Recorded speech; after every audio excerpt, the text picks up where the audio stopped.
Hello സുഹൃത്തുക്കളെ, ഈ ഫോട്ടോയിൽ കാണുന്ന രണ്ട് മഹാവ്യക്തികളെ അറിയാത്തവരായിട്ട്, അതായത് സിനിമയുമായി ബന്ധമുള്ള കുറച്ച് പേർക്കെങ്കിലും ഈ രണ്ട് വ്യക്തികളെക്കുറിച്ച് അറിയാമെന്നാണ് കരുതുന്നത്. ഇത് ഒന്ന് അലിൻ ജോസ് പെരേര, രണ്ടാമത്തത് അഭിലാഷ് ആട്ടയം എന്ന് പറയും. അലിൻ ജോസ് പെരേരയുടെ ബോഡി ഗാർഡ് അല്ലെങ്കിൽ കൂട്ടുകാരനൊക്കെ പറഞ്ഞ് എപ്പോഴും പിന്തുടർന്നു കൊണ്ടിരിക്കുന്ന അല്ലെങ്കിൽ കൂടെ കൊണ്ട് നടക്കുന്ന ഒരാളാണ് ഈ അഭിലാഷ് ആട്ടയം എന്ന് പറയുന്നത്.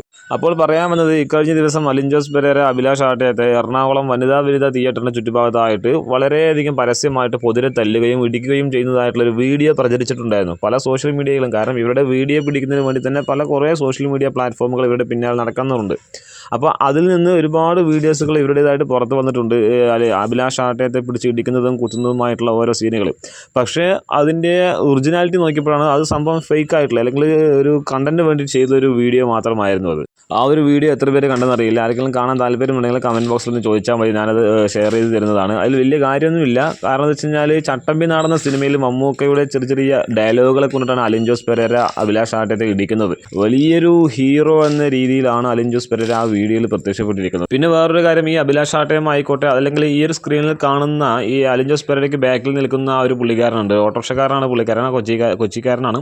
അപ്പോൾ ഇയാളും അലിൻ ജോസ് പെരേരൻ്റെ മൂഡ് താങ്ങി നടക്കാനുള്ള ഒരു പ്രധാന കാരണം എന്ന് വെച്ച് കഴിഞ്ഞാൽ എങ്ങനെയെങ്കിലും ഒന്ന് ഫെയിം ആവുക എന്നുള്ളതാണ്. അതുവഴി ഒരു സെലിബ്രിറ്റി ടൈപ്പിൽ അറിയപ്പെടുക എന്നുള്ളതാണ് എല്ലാവരും ഉദ്ദേശിക്കുന്നത്. ഈ അഭിലാഷ് ആട്ടയം ആയിക്കോട്ടെ, എല്ലാവരും അലിൻ ജോസ് പെരേരയൊക്കെ മൂഡ് താങ്ങി നടക്കുന്നതും അല്ലെങ്കിൽ ആറട്ടനെ പോലെയുള്ള ആളുകളെല്ലാം മൂഡ് താങ്ങി നടക്കുന്നതിൻ്റെ പ്രധാന ലക്ഷ്യം എന്ന് പറയുന്നത് ഇതേപോലെ സൊസൈറ്റിക്ക് മുമ്പിൽ എന്തെങ്കിലും ഒരു ഫെയിം കിട്ടുക എന്നുള്ളൊരു ലക്ഷ്യം അർത്ഥം മാത്രമാണ്. പിന്നെ ഈ ഒരു വിഷയത്തിൽ പ്രധാനപ്പെട്ട പോരായ്മ എന്ന് വെച്ച് കഴിഞ്ഞാൽ രണ്ടുപേരുടെ കാര്യത്തിലാണ്. ഒന്നാമതായിട്ട് ആറട്ടൻ്റെ കാര്യത്തിലും രണ്ടാമതായിട്ട് അഭിലാഷ് ആട്ടയത്തിൻ്റെ കാര്യത്തിലും. ആറട്ടൻ എന്ന് പറഞ്ഞാൽ വളരെ ടാലൻ്റ് ആയിട്ടുള്ള ഒരാൾ തന്നെയാണ്. കാരണം ഒരുപാട് PhD എടുത്ത ആളും അതുപോലെ തന്നെ നല്ല വിദ്യാഭ്യാസമുള്ള ആളാണ് ആറട്ടൻ എന്ന് പറയുന്ന പുള്ളിക്കാരൻ. പക്ഷേ അദ്ദേഹം എന്തോ സൊസൈറ്റിയിൽ ഒരു ഫെയിം കിട്ടാൻ ആഗ്രഹിച്ചിട്ടായിരിക്കണം തോന്നുന്നുണ്ട് ഇതേപോലുള്ള ഓരോരോ കോപ്രായത്തരങ്ങൾ സിനിമാ തിയേറ്ററിലൊക്കെ വന്നിട്ട് കാണിച്ചു കൂട്ടുന്നത്. അതേപോലെ തന്നെ എടുത്തു പറയേണ്ട ഒരു കാര്യം തന്നെയാണ് അഭിലാഷ് ആട്ടയത്തിൻ്റെ കേസും. പുള്ളിക്കാരൻ നല്ലൊരു മിമിക്രി ആർട്ടിസ്റ്റാണ്. അത് പലതവണ പുള്ളിക്കാരുടെ സോഷ്യൽ പ്ലാറ്റ്ഫോമുകളുടെയും അല്ലാതെ തന്നെ അലിൻ ജോസ് പെരേരൻ്റെ ഫേസ്ബുക്ക് അക്കൗണ്ടിലൂടെ തന്നെ ഒരുപാട് തവണ കണ്ടതാണ്. അത് മാത്രമല്ല ഒരുപാട് സ്റ്റേജ് ഷോ ഒക്കെ ഈ അഭിലാഷ് ആട്ടയത്തിന് കിട്ടിയിട്ടുണ്ട്. അതെല്ലാം മാറ്റി വെച്ചിട്ടാണ് ഇതുപോലുള്ള ഓരോ കോപ്രായത്തരങ്ങൾ കാണിച്ചു കൂട്ടുന്നത്.